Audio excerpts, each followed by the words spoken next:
C'est ma maison, moi, c'est... Ça va. Laurent Quirillon a effectué son premier quart de travail chez Royer à Lac-Drolet le 21 janvier 1974. 52 ans plus tard exactement, le doyen de l'entreprise estrienne ne s'attendait pas à devoir quitter sa deuxième maison d'une manière aussi abrupte. La seule chose qu'on peut se consoler, ils vont garder le mot « Royer ». Le nom « Royer » va exister encore. Fait qu'on va pouvoir dire « J'ai travaillé pour Royer ». Le monde va savoir c'est quoi Royer. On est fiers d'avoir travaillé pour Royer. Fierté, tristesse, surprise, les émotions étaient palpables sur le plancher de travail au lendemain de l'annonce de fermeture.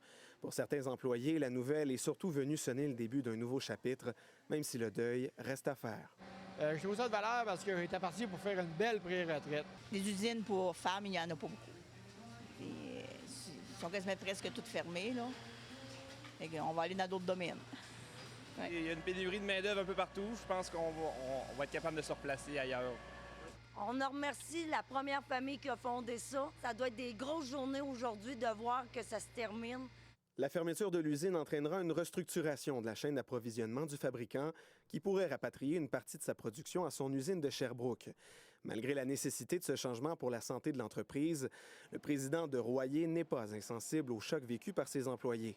Puis, au cours des 10-15 dernières années, bien, on est passé de 500-600 paires produites par jour à l'année passée, environ 125 paires produites par jour. Donc, cette perte de capacité-là est une des premières raisons qui nous ont amenés à prendre cette décision. C'est le berceau de l'organisation, fondée en 1934. Les valeurs de l'organisation sont nées là. À 120 km de la moderne usine de Sherbrooke, les fidèles artisans n'ont maintenant d'autre choix que de tourner leur regard vers l'avenir.